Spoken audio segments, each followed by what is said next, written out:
welcome and welcome back to Dicks and Politics. Thank you. We are so tickled to have you with us. Hosting this episode, you got me, Samantha. And me, Adriana.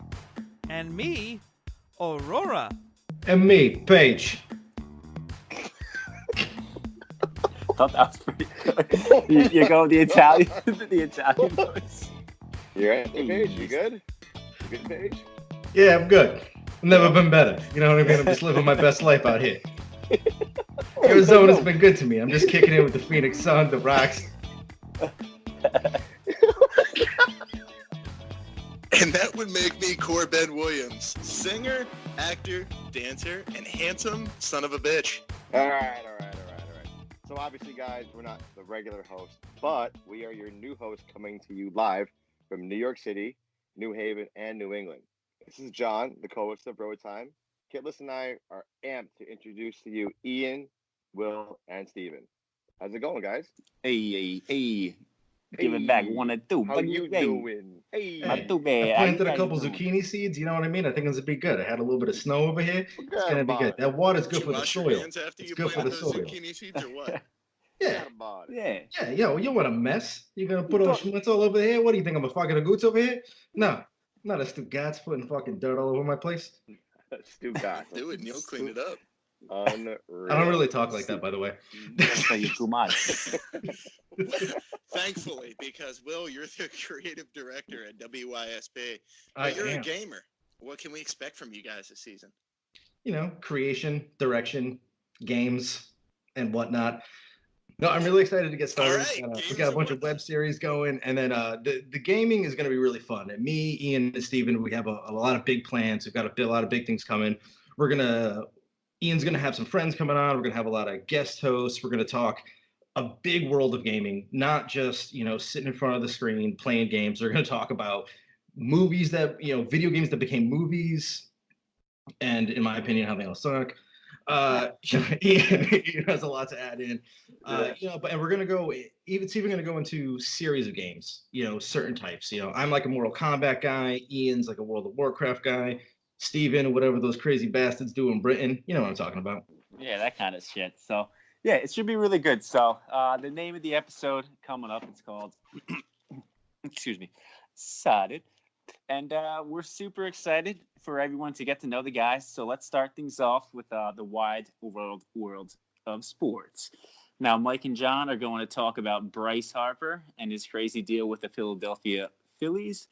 And MJ, a.k.a. Michael Jordan, a.k.a. my personal GOAT versus LeBron. So I'm going to pass it off to you, gentlemen. And then we'll get into the world premiere Game Over. Stay tuned, huh?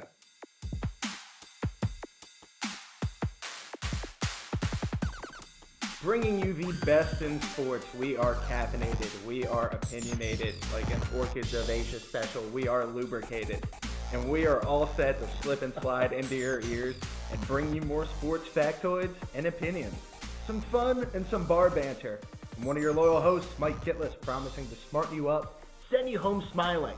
Sitting next to me, the beautiful bald man himself. My left-hand man, because he's certainly the right choice. Mr. Johnny Slapshot. John DeCastro. What up, buddy? I'm blushing now, thank you. Oh, well, I'm glad to get you blushing. We're going to get a little hands-on this episode, so let's just jump right into it. Excellent. Today on the show, we're going to talk some baseball now that the biggest free agents are signed on their respective teams until you have a child in middle school. We're going to talk Jason Witten's return to the field last week, leaving the cozy ESPN booth on Monday nights. John's going to slide in between the pipes and talk some hockey for you. And we'll go for a callback to make sure that we answer last week's burning question of who actually franchise tags a punter. That happens, man. That happens. It certainly does. Plus, we'll talk the NFL scouting combine that ended on Monday, and we'll go through the various things that teams are going to want to measure if you ever go into the NFL draft. We'll hit you up with some little factoids to get you out of here, but we are ready to roll. John, you ready, buddy? Absolutely, always. Excellent. Well, after a wild and crazy week last week, contracts. Bryce Harper has signed. Spring, as promised by Puxatawny Phil, is right around the corner, which means baseball season. Absolutely. And Can't John, wait. Yeah. now I just want to know, are you, number one, as excited as I am, and number two, as skeptical as I am that a rodent's predicting the weather? I've never been asked that question before. Living in the Northeast for basically my entire life, now I've realized, wow, like a little rodent has taught me whether or not spring is coming 6 weeks early, or if we're getting a longer winter. But no, best time of the year. I've always loved the anticipation of spring training, and obviously with Bryce signing last week with Philadelphia, it's bound to be a pretty interesting season, especially for Philly fans. And interesting certainly is going to sum it up for the next 13 years in the city of Philadelphia. By the way, time out. My son will have graduated high school by the time this contract is over. See him at SUNY Purchase coming very, very soon in the year 2032. Absolutely incredible. I'll be paying college tuition.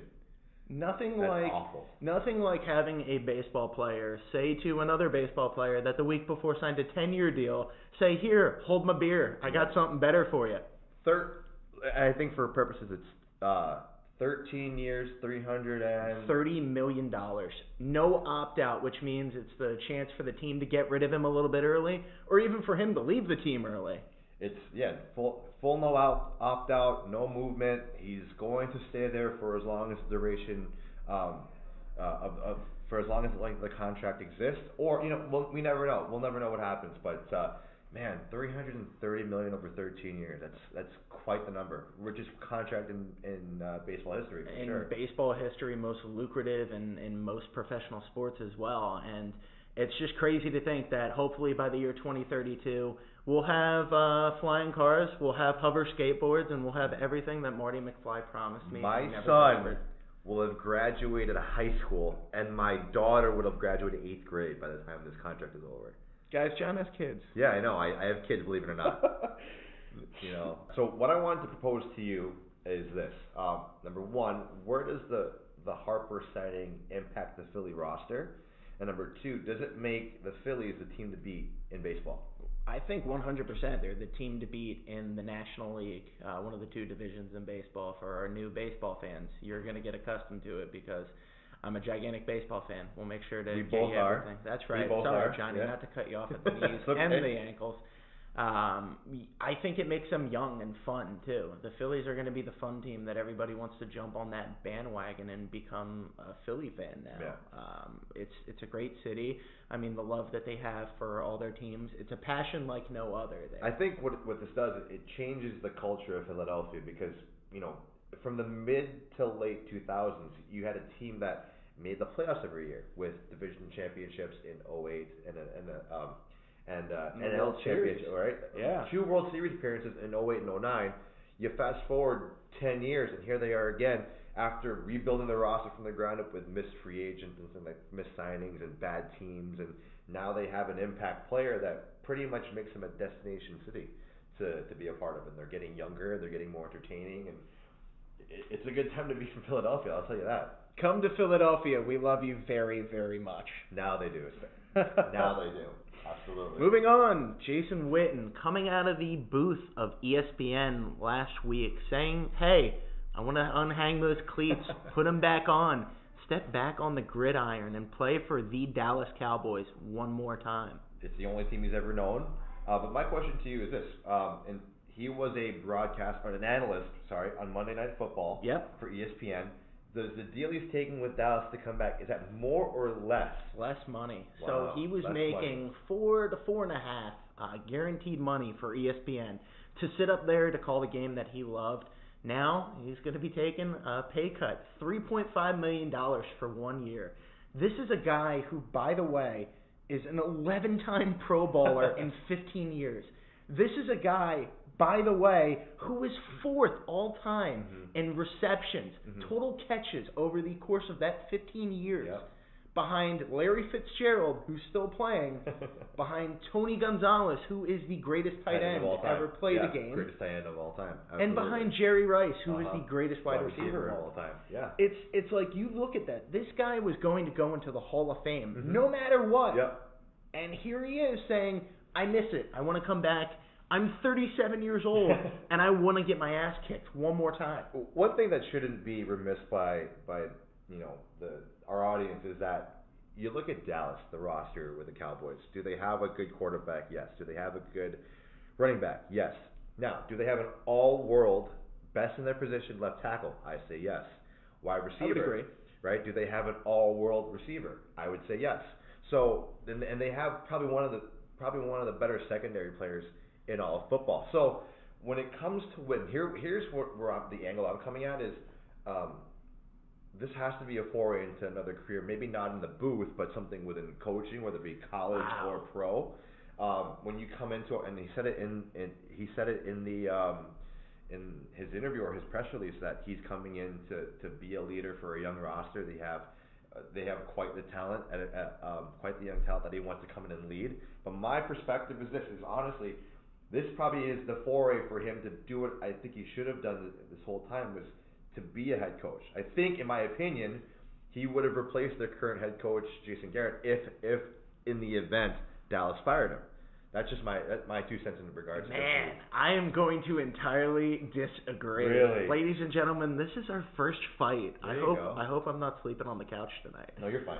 So I'm going to disagree. I think this is a guy who, after traveling from stadium to stadium, after giving his body a year off, just a break from getting hit by 250 to 300 pound men week after week, I think this is a guy who just simply missed it, who missed the camaraderie of being around a locker room full of guys that you're friendly with and you have that bond with. Yeah. I simply think that he just still had the bug. I don't think it's he wants to get back to coaching. I think he's going to be back in that booth. Or, even a little bit of a hot take here, I think this is a guy who realized that he was probably going to get fired by ESPN and wanted to give it another run to show that he can still hang and be on the field. No, I'm not disagreeing with that point entirely. I mean, for any pro athlete you talk to, the first thing they talk about is the locker room, right? The first thing that they miss upon retirement is being with the guys, coming into practice, and to make it into that position in pro sports, you have to love that process, the dedication, the film work, the commitment to your craft, I guess you could say. But when you look at, I'm looking at just overall perspective of this team and kind of where he fits. I mean, he does become the older dog in the room and becomes a little bit of a mentor. But I think for an athlete, and you're seeing more and more former players get into coaching and having success in this league. And you're seeing people come right from the booth, right, to go into a foray into, whether it be front office, John Lynch going to the front office with San Francisco, things like that. You could use Gruden as the example to that too. Right. Sure. So okay. I think there's a segue for him to get into coaching, and I think that's where this ultimately long term where this move becomes impactful. But let's not forget, Dallas was a pretty damn good team this year. They just ran into a freight train in my Los Angeles Rams in the playoffs. But I think what this does is it gives Dak Prescott, the quarterback, a little bit of insurance when they're on their offensive side of the game, which I think they lacked in the playoffs last year. We'll have to play that one out and see how he does with this 1 year. We'll be looking forward to proving that I was right this time next year. Now, Johnny, your strong suit here. Oh boy. The trade deadline was last week. Yes, it was. We're going to talk a little hockey. Yeah. Absolutely. You want to give us a quick breakdown, some of your favorites, some of the things that you liked and saw? Yeah. And you want to tell me who to put my money on? Who's going to win the Stanley Cup this year? To answer your last question first. I love that. Give me my dessert before I eat my dinner. Honestly, I think it's going to end up being San Jose versus Tampa. Really? In the final. I just think Tampa's too damn good.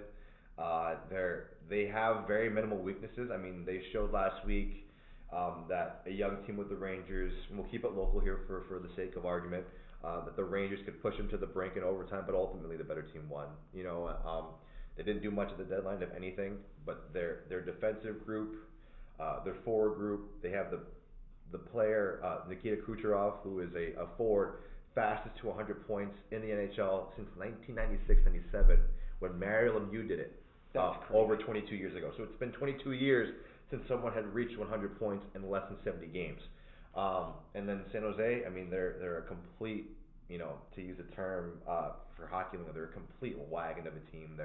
They are top down, probably one of the better teams in the NHL, and it's really, it all comes down to matchups. And I think the way, if the playoffs were to start today, I think they would have the most fair, next to Winnipeg, they would have the most favorable route to the Cup. And to bring those up to speed with the deadline, this period that afterwards you cannot have any trades, any kind of Player big exchanges, movement yeah. exactly between from team to team. Correct.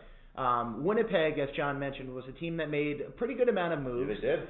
Bunch. And then you look at another team more towards the East Coast, the Columbus Blue Jackets, who basically said they are going to go all in and try to win now. And this is a team that hasn't even won a series, a single series in the playoffs.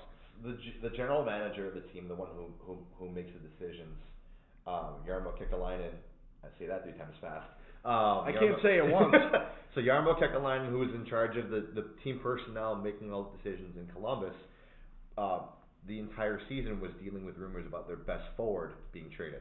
Now they come in and everyone's wondering where he's going. Is he going to New York? Next thing you know, they make a bevy of moves to basically go all in for the playoffs, and here we go. I mean, Columbus put together a decent team. They added a lot of grit on defense with Adam McQuaid, former Ranger, by the way. For any Ranger fan listening right there, I'm sorry, they've pretty much uprooted their entire team. They did. In the last couple of months here. But trust the process. Yeah, but Columbus is definitely a dark horse. We'll see where they end up towards the end of the season. Nashville, another one, in a direct response to what Winnipeg did, acquiring former Ranger Kevin Hayes. Went out and got the Flyers' tough guy, Wayne Simmons, in a player deal here. So the playoffs are coming. This is going to shape up to be one heck of an end to the season, and I'm looking forward to seeing how it all measures up. But hopefully, from a local perspective, right now it's looking like the Islanders are the local team to make the playoffs, and they didn't do anything at the deadline. So from where it looks right now, they are looking to make a pretty good run, and hopefully we see Long Island and Tampa in the Eastern Conference Final. Now, John, you're too beautiful of a man to do this to, and you have kids. You have too much to live for. Gun to my head, the San Jose Sharks versus the Tampa Bay Lightning. Who wins it and how many games? The realist in me says Tampa in 6, but the hockey fan that wants to see every series go 7 games, I think it goes. I'll say Tampa in 7. Wow. I'll say Tampa. We're going to go the full series. Best of 7, the Tampa Bay Lightning. Yep. John called it here. You're on a roll right now. Do you want to go ahead and bring us back to last week and a little instant replay and let us know who's a punter that got paid? So, a little bit of background here for those who missed the first episode. In which case, download it now, delete it, then download it again. Yes, absolutely. Download iTunes and all everywhere else you can find our podcast. So, our producer, Sam, was talking about what position she could play other than left bench or left out. Give it to me. Low blow too soon? I don't know. So we were. So she. We broke Sam. Somebody marry me. So she was talking about. What? Relax there, producer. All right, so she was talking about what position, right? She could play in football. She was. From behind. No. I love Always being up on front. top. Oh my God. So something about putting balls in the air or something like that with her hands, but we said no. You do a better job kicking balls in the air. And then we somehow segued into has a punter ever been franchise tagged? To which I said that would be the dumbest thing ever, and it's happened. It has. So in 2013, the Indianapolis Colts franchise tagged their punter, Pat McAfee. Now WWE signed Pat McAfee for those playing at home. And then the Giants franchise tag in 2011, their stud of a punter who is now a fitness guru, Steve Weatherford. That's a big man. Yeah, he is a large punter. You should look him up, Sam. He's pretty easy on the eyes there. He is. Even I will say that he's pretty easy on the eyes. 2% body fat, just like Statue of David, total. Yeah, Basically the same as me if I were to never eat take- food again. Good transition there to what wrapped up on Monday. The NFL Scouting Combine wrapped up. The NFL Scouting One Combine. of my favorite times of year. This is every future draft pick How am I doing as far as You're talking? doing all right. You're good. Oh. You're good. I love you. Every future draft pick in NFL Star that's going to be coming through and beyond now to the AAF and XFL. For those playing the home game, the I love that you combine basically is where we take all the NFL draft eligible players from college and we put them basically in a room in Indianapolis at the beginning of March where the weather is probably cold right now. Oh, definitely. And we basically make them do circus tricks. Yep. How high can you jump? How fast can you run? What size are your hands? Psychological testing, all kinds of questions from things in the past, and please go through and take a look at some of these. Some things in the past of what would you do if you found out that your mother was a hooker. Like, there have been some awful things asked by team general managers. This is called the Wonderlic test and then also the psych exam. There's just so many awful things that these guys have to go through. But at the end of the day, you get paid a couple $1 million. So I mean, you could really ask me anything in the world. Right, exactly. You could ask me anything in the world. I'm gonna answer if I know at the end of it I'm walking out with $3 million. Yeah, absolutely, give me that. absolutely. And it's all done to test what we call draft measurables. Basically ranking them in credentials of how can we, where do we rank this player? Why should we pick him for our team? Where does he stack up against everybody else? But for you, NFL draft. I mean, it's to the point where now the NFL Network covers this incessantly. You are able to see these guys hit the bench press 225 pounds as many times as they can. In skin tight shirts and shorts. You get to see them run a 40 yard dash as fast as they can. In full spandex. It's something else. You get to see a shuttle run for the first time since you were in middle school gym and had to do it yourself. I will say this though, I mean, just before we go off on the deep end here, watching a defensive lineman, Aaron Donald, run a sub 4.8 40-yard dash, 4.8 seconds, you're like, wow, that's a big man that can outrun him. It sure is. A cheetah, basically. And the talk of the scouting combine was an Oklahoma Sooner, University of Oklahoma, Kyler Murray. Now, Kyler was a draft pick in baseball, had $3 million sitting on the table, and decided he would rather go and try to be a first-round pick in the NFL. John, if you had the choice, would you rather be the face of a baseball team, idolized by a city, or would you rather be a first-round pick in the NFL? That's a good question. I would go with the NFL only because it's a lot harder to break into the top ranks in baseball. That stuff takes time. Most of these kids that are drafted in baseball are 18 years old. They probably don't see the majors for 3 to 4 years on average. Whereas the NFL, you have your rookie salaries, your guaranteed money. If you're a first-round pick, it's decent money right off the bat.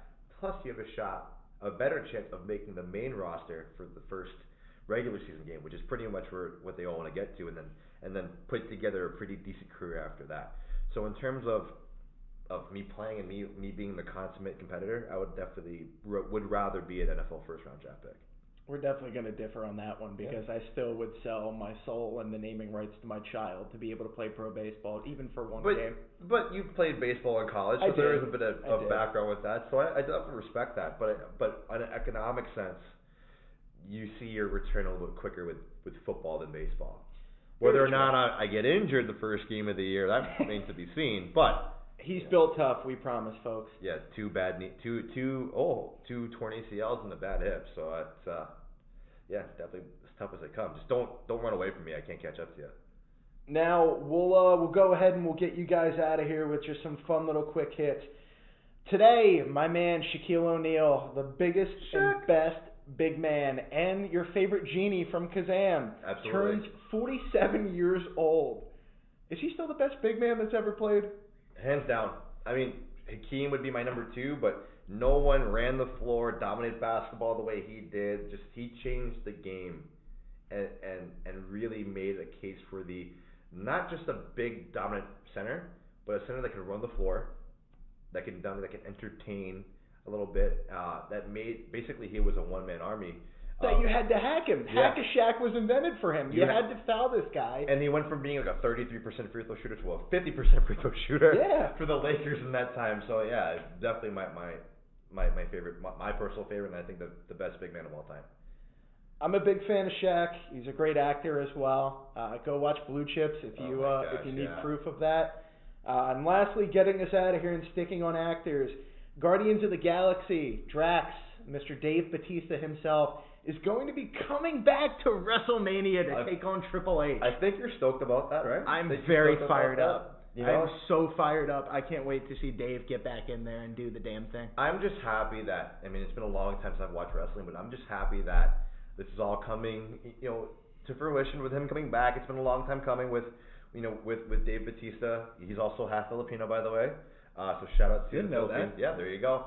But what I'm really excited for is how this all plays into the Endgame, the Avengers Endgame promo that's coming up with that movie being released in the next couple of weeks here. So it's great promotion for WWE to be able to have somebody who's in one of the biggest film franchises ever, to have them on their TV for the next 2 months. Talk about a career reinvention. I mean, absolutely. He went from being a brute to being the most charismatic big man, I think, in entertainment, next to The Rock, probably. So, our future president, Dwayne The Rock Johnson. Let's go right now.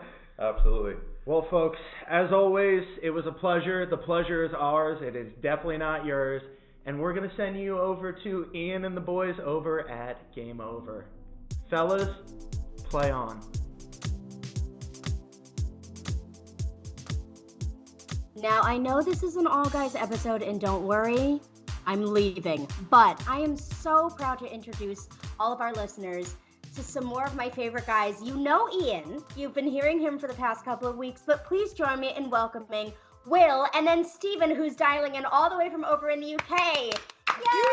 Hey, guys. How's it going? Not too bad, Sam. Not too bad. We're here. We're ready. We're here. We have water. We have snacks. It's a nice little environment we got going on here. Well, thank you. I do try to accommodate all of my guests and make you guys feel comfortable. So, look, now. Thicker Oreos. Yeah. I came all the way from New Haven to get these fucking wafers. I don't want to But Will, as the creative director for WYSP, can your camera make me look like I'm thinner than I am? No. So I need to eat thin Oreos, all right? Shout out to Nabisco. Thank you very much for the thin Oreos. But no, you guys, this is really great. And, you're going to do a fantastic job. But I want you to keep in mind that the whole point of Dixon Politics, the whole point of WYSP, we want to give people little nuggets of information that they can remember, maybe do a little research on their own, and then regurgitate so they can start their own conversation. So I know you're ready to geek out. I know you're ready. So Ian, because you've been on a couple episodes of Dixon Politics already, why don't you start off? Tell us who the hell you are, favorite video game of all time, pass it to Will, and then pass it to Steve. Take it away, you guys. Sounds easy enough. Thank you, Samantha. Thank you. Yes, as always, I'm Ian, the SVP of Analytics at Whatever You Say Productions, and also one of the lucky guys who are a host of the new episode or new segment, Game Over. So that's who I am. And now, really, she threw me on the spot here. My favorite game of all time.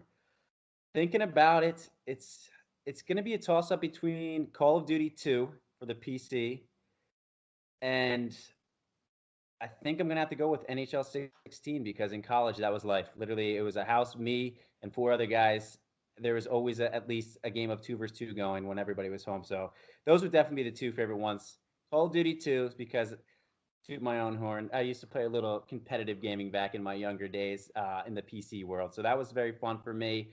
And then, of course, NHL, you can't beat 2 versus 2 with your buddies talking shit, having a couple natural lights in college, doing that whole thing. So, I mean, that's just me. And there's plenty of other ones, but I don't want to take up too much time. So I'm going to pass it over to Will. How about you, my man?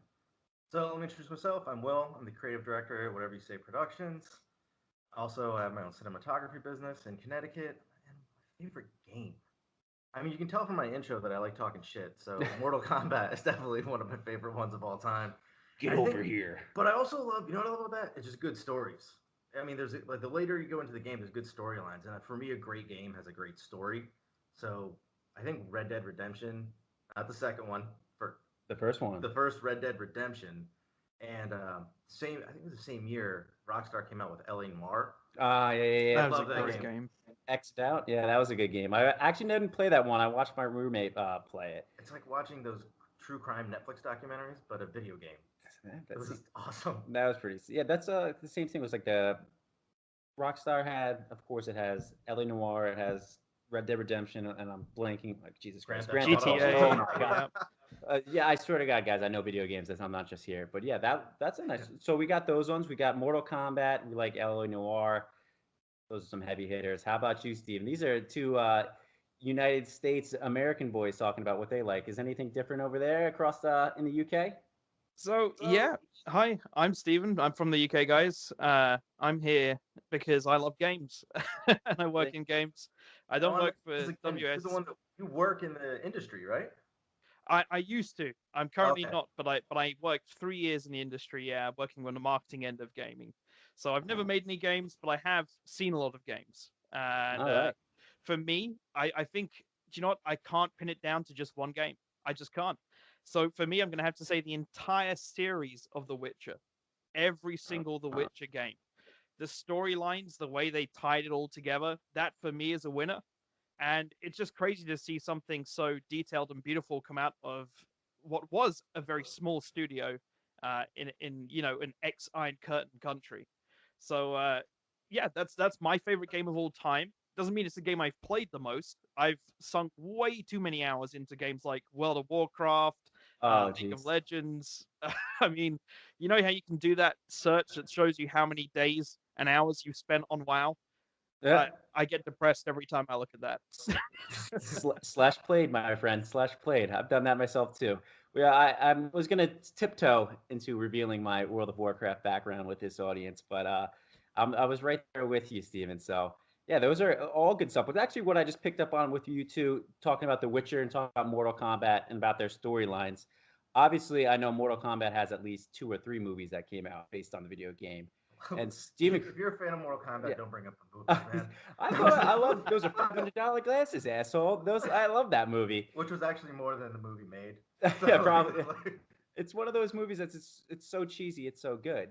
But I'm bringing that up because Steven, correct me if I'm wrong. I'm pretty sure isn't The Witcher becoming a TV show or a movie?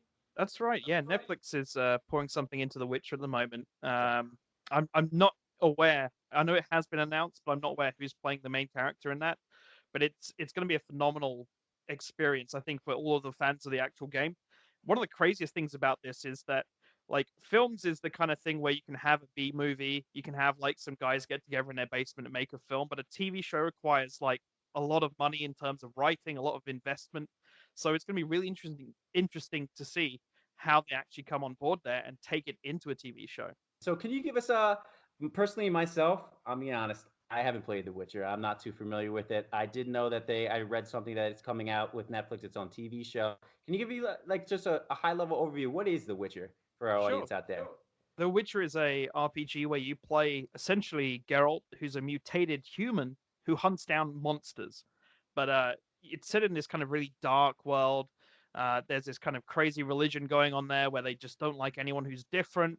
You've got dwarves in there, you've got elves, all these crazy creatures and fantasy stuff.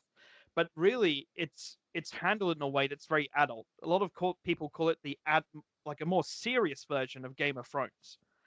So like you take away the whole Game of Thrones. Yeah. Yeah, basically, it's like the video gaming world's Game of Thrones is the best way to describe it to people who wouldn't know. All right, and then again, RPG role playing game. So that's right, yeah. we gotta call out some of these buzzwords that we're gonna be using moving forward. So I have a question. Like RPG, like LARPing? LARPing? No. It's an actual real life event. RPG is just a style of video game genre. I've been laughing consistently for the past 3 weeks because Ian told me over lunch that there's people who run around with broomsticks between their legs. That's Quidditch. And they play Quidditch. Yeah, that's Quidditch. But how the hell do you how does that? I don't understand. How do you run with? You guys run with something between your legs. How do you run with a broomstick between your legs? Dedication, practice. All right. I'm leaving. Sorry, take it away. All right. So yeah, thanks, Steve, for giving a little background on The Witcher, and then we'll definitely be staying tuned for that. I don't even know if it's coming out this year or next year, but we'll keep our eyes on Netflix and The Witcher TV series coming out. So that's a little bit of background on each of us to some of the games we grew up with, some of our favorite ones. But let me ask you, Will, 2018 just came and passed. If you were to pick one game, actually, I'll give you 3 if you want. 2018 that you really fell in love with. All right, so I was dreading this. I really was. I was dreading talking about 2018 because it was just a busy year for me. Busy in my life, busy with my business. And when I wanted to check out and play video games, I played Mortal Kombat. That's one. I played Red Dead Redemption 2, and then stopped giving a shit. I think we should have said I think I'm there with you. And then Fruit Ninja, because I have a daughter. So those are basically, and Injustice 2, but... All right. Fruit Ninja, not bad. How about yourself, Steve? It was a strange year, 2018. I think it wasn't a game that came out in 2018, but I played a lot of League of Legends, which technically always changes, so that technically counts. The new expansion from WoW, that was basically like a new game. I think actually, if I'm going to talk about a brand new game, it doesn't really count, but the Yakuza series that was on PlayStation for a long time finally ported over to PC. And they've released, I think, the first 2 games from the series. And honestly, it's the best and most successful port of a game I've ever seen. So that porting is... What is this game, Steven, if you don't...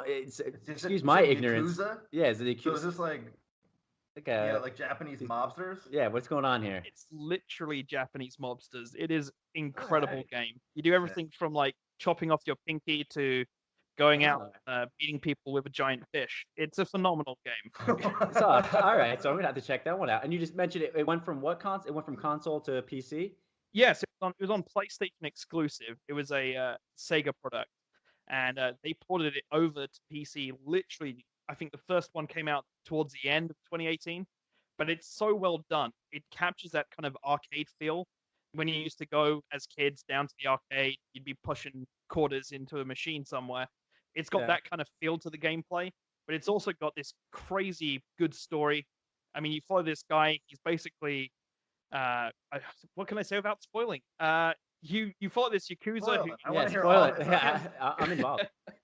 You've been disowned basically from your family because they believe you've done something you haven't done. So you spend the whole game kind of finding out ways to prove that you haven't done this terrible crime. In which you end up killing like 3 different Yakuza bosses. And you know what? Who doesn't like to see mobsters fighting other mobsters? I know I do. Not like the Yakuza. Yeah. Kill Bill, Crazy 88s. That sounds like a bunch of this. I'm into it. I gotta start plugging myself into these kind of things because I mean, 2018 for me is I just drank the Fortnite Kool-Aid. It's funny that I say that is because I even got into I think it was season 3 or 4. So for everyone listening, if you don't know, Fortnite's on right now. I think last week just came out with season 8. So I think after about 8 to 10 weeks, the season changes. So it's been around for a little bit now. And I jumped on board around season 3 or 4. And it's funny because I literally didn't even, it's a free game, of course. I play it on PlayStation 4 and I didn't even download it. I had a buddy from home come up. He stayed over. We went out Friday night. He stayed over and I woke up Saturday morning, went out to the living room, saw him playing this shooter game. And he's like, this is Fortnite. I was like, what is this nonsense? Seeing people build. It's like, this is stupid. Get it off. I'm never going to play it. And now I play it basically as much as possible. So that was definitely 2018. That Fortnite, I drank, like I mentioned, drank the Kool-Aid. And then about a month or 2 ago, EA Sports came out. Well, geez, actually, I can't say this one. Not for 2018. I'll save that. I'll save that for next year. Segue to 2019. Yeah, so we'll segue to 2019 because I'm obviously going to say on top of Fortnite, Red Dead Redemption 2 was amazing. The game itself was amazing. The gameplay was so much fun. The visualization was fun. But with that all being said, I think we're on the same boat. I think I got 16% out of the entire game finished. Not even close. Oh, yeah. That's the thing, too. Is endless.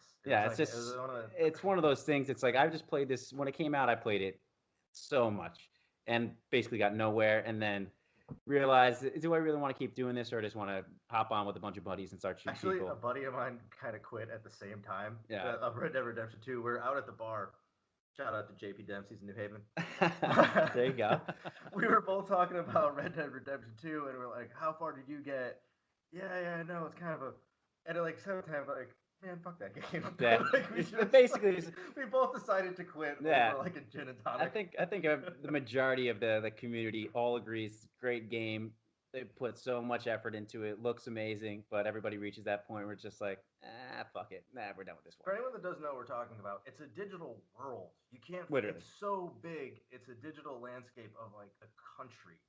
It to that scale. It's Absolutely. so big. To compare it again, like as a comparison, we're doing The Witcher to the Game of Thrones. We had another good comparison. I forget what it was. May I ask a question? Did anyone play Assassin's Creed Odyssey? Have you guys played that yet? I've actually never got into the Assassin's I Creed love them. genre. I didn't play the newest one. Like I Steve, did. have you played yet?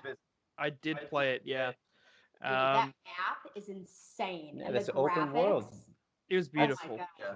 That's what I was going to say. Like, we're making these comparisons so everybody has a general understanding. So with Red Dead Redemption, again, with the Game of Thrones reference, if you guys watch Westworld, have you ever seen that? Oh yeah, Yeah. It's great not show. so much like the sci-fi robot-y aspect of it, but like the visualization of the Western world. That's basically kind of what Red Dead Redemption That's is. cool. And Yeah, you're you your guys own need to get character. on. So it's definitely a game you want to check out. But unless you have, unless you're literally unemployed, have nothing to do except play video games all day, every day, you'll finish it within anywhere between 2 or 3 years. You So guys need yeah, to get on Assassin's Creed Odyssey. I'm telling you guys, like the you're visualizations, just that map. No, look, like I don't even know what the hell I'm talking about with video games, but I know what I'm talking about with that. That is a good game. You know what game I You just love? like the outfits? I love the outfits, but I love the music because it's almost like it's very ethereal, operatic, and I'm here for it. I'm living for it. But I loved Prince of Persia. Did you guys play that game? I didn't play that game too, but you keep bringing up things. Prince of Persia and Assassin's Creed. I think Assassin's Creed more recently both came out as movies. Yeah. And I haven't seen the movie Assassin's Creed. I did see Prince of Persia. Yeah, what'd you People think? said it was shit. I thought it was great. Jake Gyllenhaal See, can do no wrong in my gave up book. on video game movie adaptations. There's Ah, That's Here's something we why. have to dive into on a later episode, but for sure, there's very few. But all right. So again, before we don't want to get into a tangent, I want to end this episode with a bang here. So we talked about 2018, 2019 just started. Gentlemen, what are we looking for? I'm going to start with Will because I'm just looking at him. Jessica. And we've talked about it a million times. Yeah. April 23rd, Mortal Kombat 11. I'm super psyched. I've never seen such a good ad campaign for a video game coming on. They've already done a tournament with a beta version. They are releasing they haven't released the full roster. They release characters every 2-3 weeks or so and make like a full digital film trailer for it. That sounds cool. That they did trailers for this stuff. They are not playing around. They are making this thing, and I've just all the gameplay I've seen is just insanity. I'm so stoked. All right, so we got a big hankering for Mortal Kombat. How about yourself, Steve? See, mine's a strange pick. I mean, strategy games are this kind of thing where that's like the still nerdy part of gaming, right? Strategy games are kind of the place where you don't want to be to tell your friends.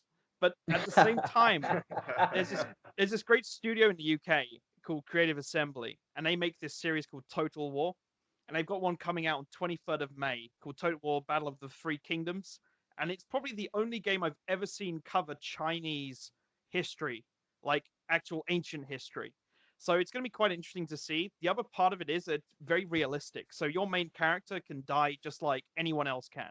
So you actually have to make an effort to keep them safe and protected. So you have like bodyguard units and all this kind of stuff. So there's kind of a new level to that. Because normally in games like that, you know, if your main hero dies, they come back. In that game, there are no respawns. Your main character dies, he's gone. That sounds Nerd. awful. Nerd. No, that actually sounds cool. Definitely keep an eye out for that one. But yeah, I've if you guys have been paying attention to what I've been saying, it's slowly tipping my toes into how nerdy I'm going to get here. So with 2019, I almost fell into it. It already came out. Apex Legends so far has been pretty incredible in my opinion. I'm enjoying it as an FPS, as a first-person shooter. It's competing with Fortnite, which is pretty interesting, but I'm not going to get too involved with that because that's definitely something I'd like to speak more upon is the Apex versus the Fortnites of the world. But other than that, so here we go. I'm going to join the ranks with you, Steven.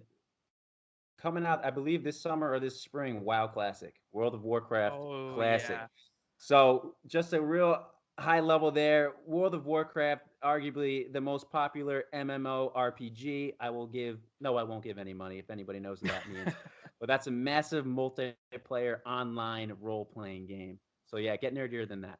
So yeah. Let's get laid a Yeah, lot. yeah, bro. basically. So essentially, We're yeah. all here. We're all here. If you've been gaming for WoW, you definitely are. You're swimming in the ladies. Let's not beat around the bush there. But yeah, so WoW's been around for. Steve, do you even know? Can you put like a date or years to it? Has it been 10? It has to be over 10. It's yeah. I think they're on their like 13th or 14th year. Don't quote me on that. That might be off. But it sounds something along that lines too. But what's interesting to me, because I got on board when WoW first came out, when it was basically like a literal drug. You're an addict, because this game came out when people started playing. Like, that's why this is actually interesting, because that's when I was playing Call of Duty. I was losing all my Call of Duty friends to this WoW. It's like, what is this damn WoW? So anyway, WoW's been around for 15 years. It came out with a bunch of different expansions. I lost interest in it. I think it sucks now. But what they're doing is bringing it all the way back to the original. So that's why it's called WoW Original or WoW Vanilla.